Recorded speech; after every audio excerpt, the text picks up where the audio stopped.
Larry, thank you so much for joining. Well, it's great to be here in Berlin, and Danny, thank you. So I'm seeing many of my friends here, so it's great to be here. Lots of friends in the crowd, so no pressure, Larry. Look, let's start with the here and now, though. I mean, it's been this time of a reappraisal of risk in these markets, higher for longer. Yields are at cycle highs. Tech stocks are in a correction. Worst month for stocks this year. Have markets adjusted enough? Have they adjusted enough to this new normal we're in? Well, I don't know what is a new normal. I actually think every day is normal. The markets go up and down. Markets move. Markets respond. Markets respond to political issues, political uncertainties. But I would clearly say we are in a period of time with these mega cycles. We're in a period of time with so many transitions. Whether it's a transition from deflation to inflation, a geopolitical transition, and where does that go? The fragmentation of supply chains is just beginning. We have policies in so many democracies that have moved from policies that I would say were embedded for more deflation, and now the policies are more embedded in inflation. Well, as we adjust to that, you have Jamie Dimon, for example, saying rates in the U.S. could go to 7%, and we're not ready for it. Is he right? Look, we all have opinions. I mean, I've been saying for over a year. I want to know your opinion, Larry. My opinion is we're going to have 10-year rates at least at 5% or higher because of this embedded inflation. This structural inflation is unlike anything. And I think business leaders and politicians are not providing the foundation to help explain this. We have not seen inflation like this in over 30 years. Actually, I was a young bond trader during the late 70s and where we had hyperinflation. I don't think we're going to have anything close to this inflation of the 70s, but we have so much deeper structural inflation, and we are underestimating the change in geopolitics. Is so structurally inflationary. When I was in Davos earlier this year, I heard the phrase national security uttered everywhere. And quite frankly, I never heard those phrases uttered that often before that in all my years. So national security for chips or food or energy, obviously energy, and all these issues. And the question is at what cost? And nobody answers that question, at what cost? Well, you said politicians, governments, they need to do a better job of explaining this, of talking. What would that actually look like? Well, I mean, they have to recognize if we are going to focus on the whole idea about restricting immigration. Big topic here in Germany. Big topic in the United States. We are down in the United States close to 3 million legal immigrants. We've changed the immigration policy. At the same time, there's so many job needs. And in the United States, we've had close to $1 trillion of fiscal stimulus just beginning its J-curve. And these are huge job creators. And at the same time, we have restricted immigration. And as a result of it, we see more wage pressure. So at what cost? We have, in the United States, a very protracted strike between the auto workers and the auto companies. It has been reported that the union is asking for a 40% increase. So at what cost? In the long run, what does that mean for jobs? Do more jobs move? This is the conversation we're having now. We are, because of the invasion of Ukraine and the realization in Europe, especially here in Germany, of the dependency in Russian gas, every boardroom is asking themselves, where are our other dependencies? Yes, but... And the dependency in China in terms of manufacturing assembly is something that many companies have said we cannot. Does there need to be leadership, though, to reinvigorate multilateralism? Or is that concept, because in this era of friendshoring, reshoring, is that over? Do we need to rethink that? Well, globalization is still intact. It's just being reimagined.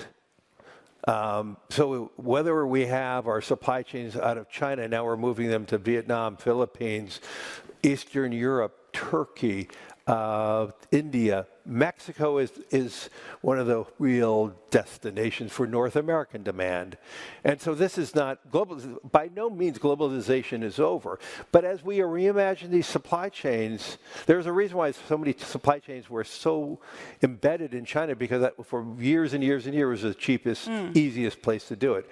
And so in many cases, we're moving supply chains at higher costs. Yes, especially if you're onshoring to either Europe or the US, where you're having these labor conversations. But you may have, all of this means is we're going to be more aggressively moving towards technology to add more productivity, whether it is using more robotics, AI. All of this is going to, in the long run, that's what I'm saying, markets go up and down.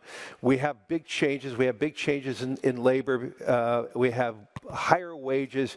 In the long run, companies adapt, businesses adapt. Right. But the biggest issue for me, and I say this to every governmental leader I see worldwide, what the world is missing today is hope.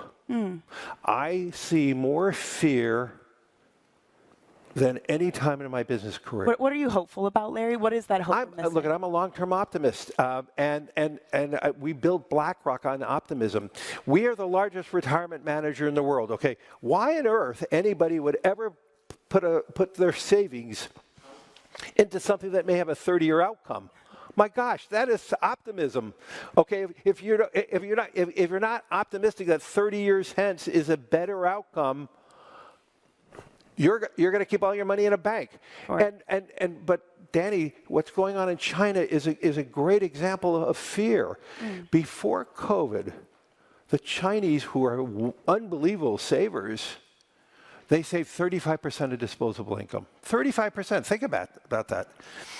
Now, they did it because there's no safety nets of healthcare like we have here in Germany, no safety nets of retirement, one-child family, all these dynamic issues. During COVID and the fear and the lockdowns and the changes of policies, savings rates in China right now are 50%. And that's fear. And they're struggling to reinvigorate the economy at this point. Because they're frightened. But what does that look like on the ground for the investors in the crown? You at BlackRock, how do you look at this? Is there a way to capitalize on it? Do you pull back? What do you do with a problem like this? Right now, I think in our mega trend said, right now we are underinvested in China. We believe structurally until we see savings rates, which is in my mind, when we see savings rates decline and they're consuming more, that's an indication of more hope, that they don't need to save as much, that they can consume, they can do other things. To me, these are very big macro trends. But I just want to say the biggest issue is we as business leaders, we as political leaders, if we don't provide more certainty and more hope, this is what causes recessions. This is what causes pullbacks. So to be clear, because there are a lot of calls of a recession, hard landing, soft landing, no landing. They've all lost their meaning at this point. Let's be honest. So in this era of fear, of no hope, are we headed for there's not no hope. It's all, I'm hopeful. Let's hope. Larry's hopeful. We're happy about that. But does that mean we are headed for a recession right now? So I think we have to analyze that by each region, because the United States, our home mortgage market is based on a 30-year mortgage. So anybody who has a home mortgage, higher interest rates does not impact them. And so the transmission of high elevated interest rates in the U.S. takes much longer to impact the economy. Whereas in other places where you have more floating rate, or like in the United Kingdom where you have generally a 5-year fixed and then it resets. And so let's assume 20% of the mortgages have to be reevaluated at a higher level. That creates more immediacy at higher rates. So I think we're going to see some economies enter recessions early. Which ones would that be? Well, I think Europe. Is anyone's more sensitive to the ones that are more sensitive to this elevated interest rates, and you're starting to see a real decline in GDP and other. They're basically flat now, but can they go into a more protracted recession? Whatever the recessions we're going to have, they're going to be quite modest. So I'm not even that fearful. But the other issue. I have a stat for let fear me just say one thing, yes, Danny. Yes, then I'll inject the fear. But I believe if we have labor shortages. If getting back to this whole social issue of how are we going to be doing this, in many areas you may need a recession to bring down labor demand. And I think this is one of the things that's going to impact in the United States. You still have a very vibrant economy. The United States, and as I said, the J curve of the Infrastructure Act, the CHIPS Act, the IRA, which has huge implications, that's going to be creating jobs. And so it may require a more protracted Federal Reserve, and it may mean by 2025 the United States economy may be entering a recession, but I don't see it any time in the near term. So throughout history of U.S. growth slowdowns, we have underestimated every single one of them. Are you confident we're not making that same mistake again? Look, if central banks can overshoot, if fear becomes worse, then consumers pull back and the recessions are going to become more protracted. We have elections in so many places of the world. We have an election in the United States. We have all that stuff. You know, we are going to have many political candidates who are going to provide a lot of fear, yes, unfortunately. And I think the political winner is the one who provides the most hope for the future, or what people believe the hope in the future. Do you see that, though? Do you see anyone projecting hope? I dearly hope so. I'm projecting hope. Larry for president? I don't know. No, I'm too young. That is... that is very true. Look, you make an excellent point. I think half of the population is going to be in an election next year. Yeah. Could we then have a recession based on what you're saying, not by a monetary accident, but by a fiscal accident? So in my travels seeing governmental leaders, I talk about the need for more public-private investing, whether it is in infrastructure, sustainability, whatever you want to say, power grids. What I see is most democracies are having elevated fiscal deficits. I worry about it. I think it's going to be a crisis in the future. I believe we are hitting thresholds of just too much debt. The only solution we have now is reorienting, reimagining how we finance growth. And I think the way we're going to be able to finance growth is public-private. There's so much private money that is looking for great long-term investments to work, whether that is in power grids or infrastructure, in sustainability, charging stations, you name it. You know, and so in all our conversations is how can we reimagine finance? How can we find a better structure? And how can we then leverage public finance with private capital to augment growth? Right. And this is going to be the big key for the next 10 years. Can I ask about how you're thinking about that at BlackRock? Because you're already the world's largest asset manager. So what is your goal now? Look, our goal is to provide a better financial future for more human beings. All our money is not a single euro dollar is our money. 100% of our money is our clients' money. We have to do what our clients are looking to do. And I think we are a really good fiduciary, that we work really well with our clients. We give them long-term views. When they ask me what's going on in the market, I really don't have a good answer because I don't really care about the day-to-day. Your business, you care about the day-to-day business. I mean, our job is to give opportunities for long-term investors that they can earn a return and that they can have a healthy life in the future with dignity. Right. And that's our job. And so if we can provide that advice to give more people hope with dignity in retirement, then I think we're going to earn more share of wallet. I do care about the day-to-day, Larry, but I also I know the history. And one that stands out is 2009. You buy BGI, you buy iShares, $6.6 billion. It was the Louisiana Purchase of asset management. And apologies for all the non-Frenchies and Americans in the audience. You might have to explain to them what the Louisiana Purchase is. But in other words, it was big, it was transformative. Will you ever do a deal like that again? You think something so transformative for BlackRock?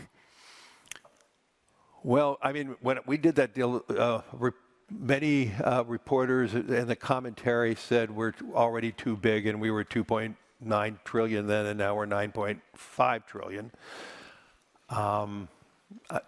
And so the answer is yes, we believe we have great opportunities to transform our company again. I am very excited about change. Let me be clear, we are as neurotic today as we were when we started the company 35 years ago. We're having a great time working with our clients, and I do see some very large opportunities for inorganic growth. Yeah, because what would be today's equivalent of ETFs in 2009 that are on the verge of this explosive growth? Oh my gosh, I mean, getting back to this whole idea of working with governments, public-private, it may not have that type of $1 trillion of explosive growth, but I do believe we can help make a difference in building better societies.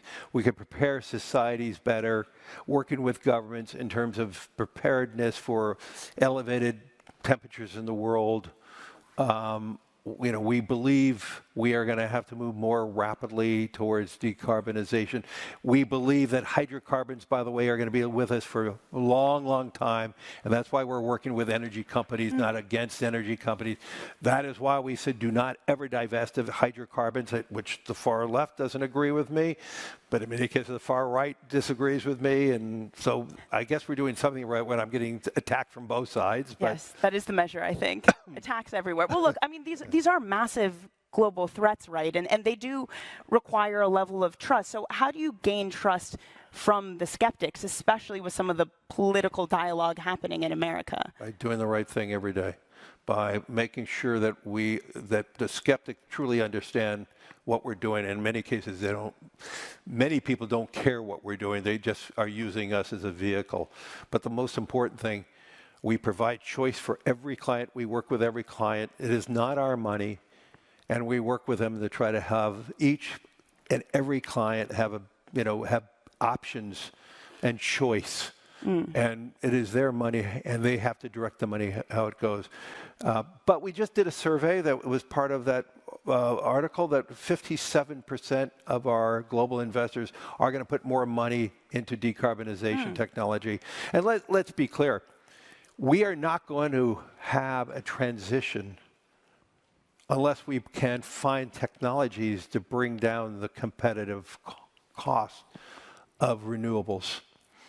We cannot do that. We saw what happens with elevated energy prices just 2 years in Germany and in Europe. You can't have a transition. And more importantly, if we don't reorient and reimagine finance, we will never decarbonize the emerging world. We see when energy prices go up, the emerging world uses more coal because livelihood and life is more important than the future.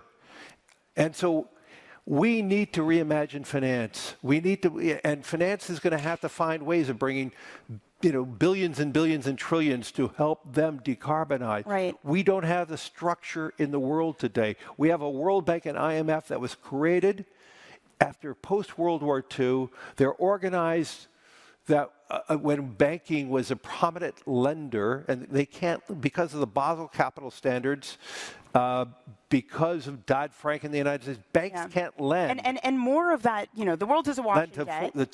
To developing countries. Sure. They lend well, but the world's debt is moving more into private hands, $300 trillion worth of debt.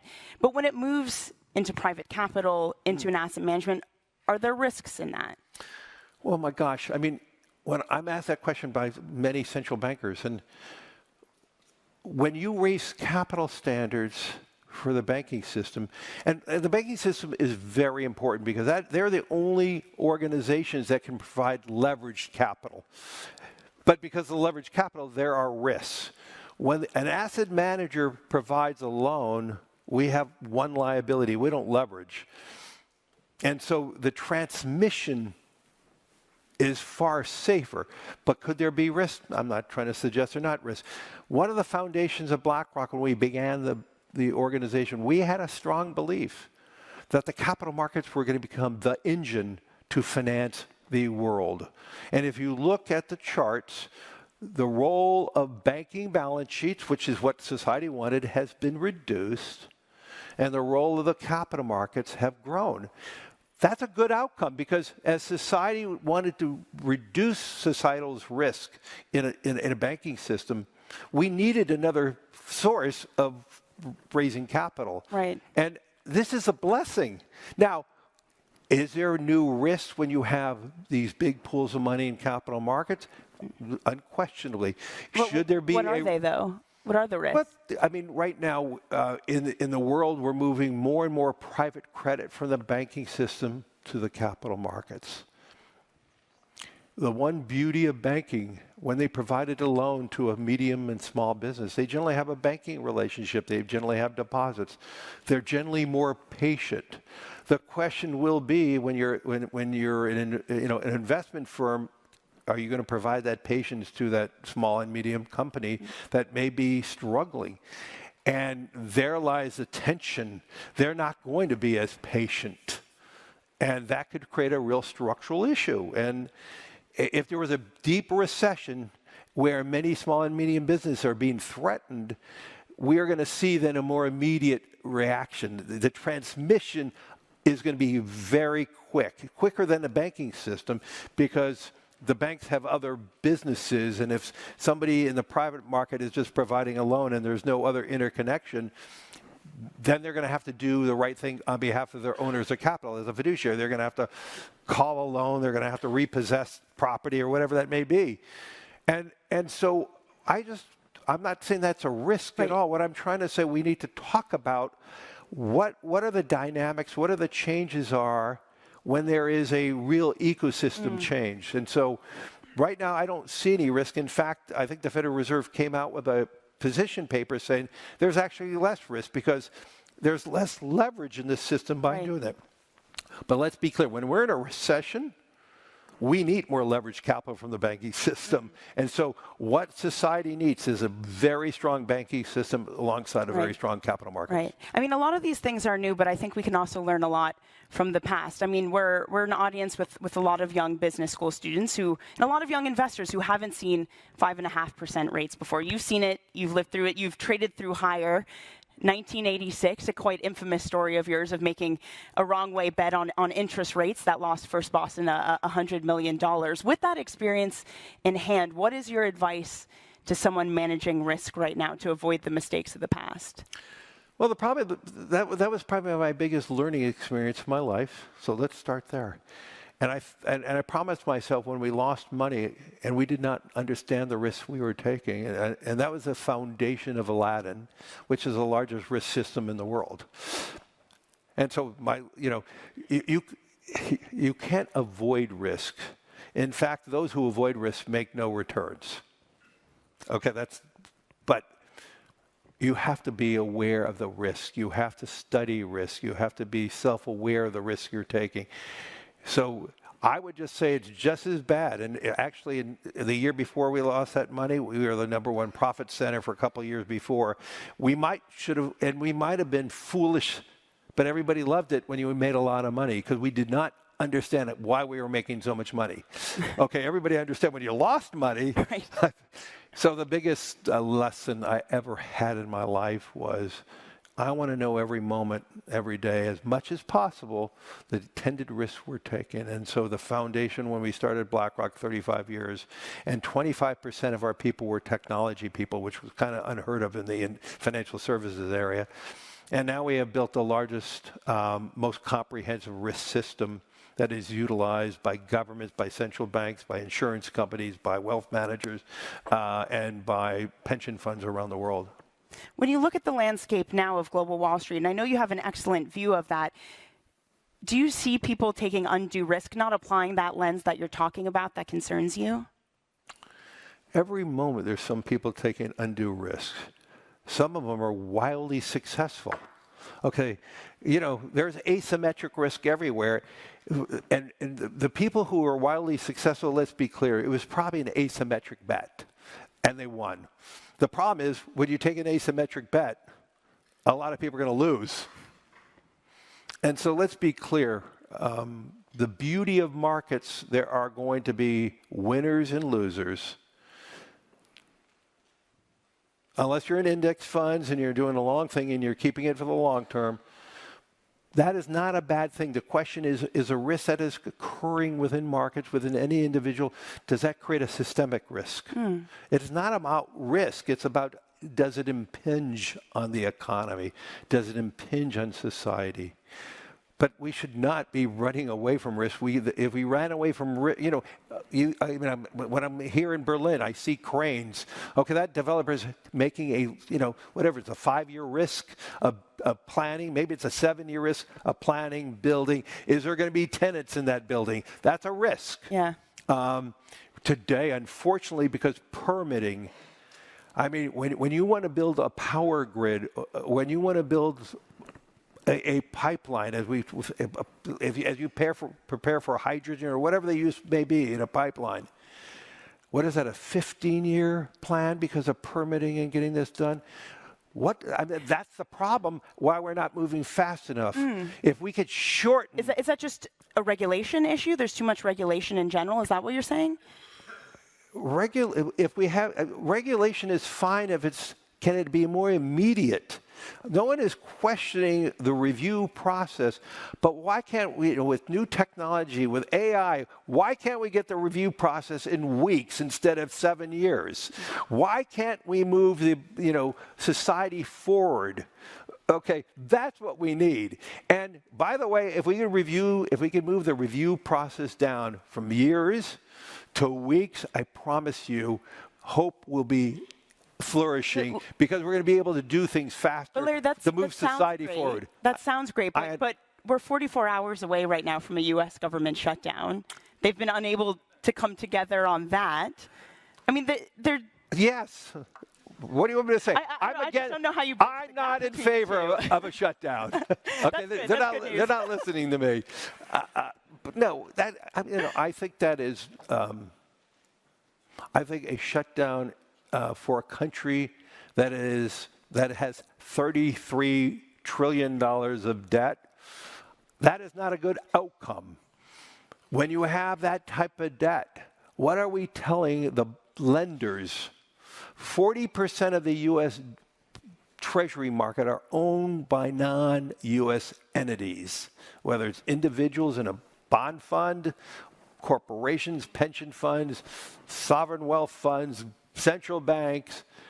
That is not, can you imagine you go to your bank and say, I'm not paying my mortgage? That's what we're doing.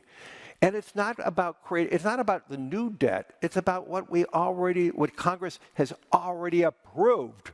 It's irrational from my vantage point. It's wrong from my vantage point. At the same time, it's political.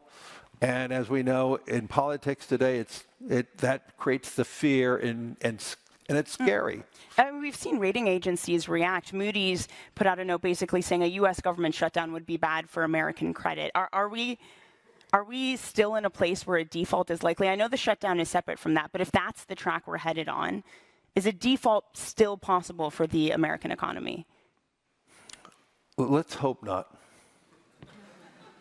That is an excellent answer. Okay. That's an excellent answer. At the same time, going back to this idea of decarbonization in the world, we have had many funds have to pull back from ESG funds. I know you felt under pressure as well, and we talked about this. But in an election cycle, do you fear those attacks, those very specific attacks, get worse? As I said, we're hearing from more investors that are looking to put more money in decarbonization. We believe that we as a world have to rapidly find the new technologies to bring down the competitive premium. So, yes, we are going to, and I said I'm not using the term ESG anymore. And the main reason why you may have a different opinion what ESG does, everybody has a different opinion. But if we want to talk about, sustainability and decarbonization, I don't believe. Okay. And here's an amazing thing already. And so much of the attack on sustainability and decarbonization comes from what we call our red states. If you look at the most recent data where all the IRA money is going, I think it's like 60% of the money are going to the red states. And so if you think about Texas right now, and Texas is an amazing state. It is the #1 state in hydrocarbons, everybody knows that. But it is the #1 state in America for wind and solar. Right. Well, it had 50 days of temperature around 40 degrees in a row this summer. Yeah. 50 straight days in Austin, Texas. And for the first time, they had no blackouts because of wind and solar this year. So the other angle to this, also in the middle of an election year, is this is kind of the first AI election when we have mass use of artificial intelligence, the potential for misinformation to increase. Yes. Does that concern you? I think AI has tremendous potential. It's going to change how we work, how we live. It also has a potential of creating real fears and problems. And so, you know, as we have heard from the men and women who are deeply involved in it, there needs to be structure. Governments worldwide need to get in front of this. This is moving so rapidly. But let's be clear, every company, every board we talk to is aggressively focusing on how can we navigate. If you overlay AI and robotics, this is what is going to transform societies very rapidly. And I think Europe, because of the demographics of Europe, we could use AI and robotics as a means to create much more productivity. I'm worried about, let me just say one thing I'm really worried about AI and robotics. Historically, over the last 30, 40 years, the countries that had great masses of people that were educated, that were aggressive, who are willing to work hard, the Chinese is a great example, they were able to build their economy. If AI and robotics changes how we work and how we build, the countries that have huge populations, growing populations, could be the most suffering nations because we are not going to have to build so many things offshore. Interesting. And the countries actually that have declining demographics and are worried about it, and the narrative, what does that mean for growth? It actually might be the true blessing. It may be those countries that will have less social pressure. And the great thing that I wanted to say, and the best test tube, and it'll be very clear for here in Europe. In the world, each year, there's 1.2 million human beings die from automobiles. And every one of us, we're pretty immune to it, unless we have somebody we know or a family member we know who have been harmed or died from an automobile accident. We're just around the corner to have driverless cars. Yeah, we're close. But I do want to know, Larry, driverless cars will have less than 5,000 deaths a year. Yeah. And it's going to save so much fuel. People will be using this. So on sustainability issues, but we have millions of jobs that will be lost. Yeah. And how do we navigate that? Yes. Okay. That's exactly where I wanted to go. Okay. I'm glad you went there. I think we're running up against a little bit of time, so we have to be quick here. I've already accepted my jobs going to the AI overlords layer. I don't even think there's going to be a need for CEOs anymore. Good. Maybe that means we can all be on a beach somewhere. Right. But how do you think about that at BlackRock? You obviously have a robust AI research department too. Yeah. Do you foresee a lot of BlackRock jobs going the way of AI? I think we have jobs that are going to be evolving and changing, and we're going to have even more dynamic jobs from that. I mean, every time you see, the naysayers about technology, job loss, we have not seen that. We've seen actually job creation, but there's a transition from the time when there may be immediate job loss to a transition to a different type of job. all I could say is, you know, for this past year we added over 1,000 employees on a base of 20,000. We see more opportunity. We're aggressively using AI. We have our AI labs with different universities. We're deploying big data to get better insights in how we invest and how we think. We're studying more and more things. We're using AI to understand physical climate risk. We have really advanced what we believe is models that show where physical climate risk can have a real impact, and how should we invest in that? How do we think about that? So we are spending most of our time focusing on how we can use this to improve society, how we can improve BlackRock, and how can we improve our relationships with our clients and in all the societies we work. Well, you know, we have to leave it there because it's a message of hope. Hope. Larry, thanks, everyone. Thank you so much. Thank you, everyone.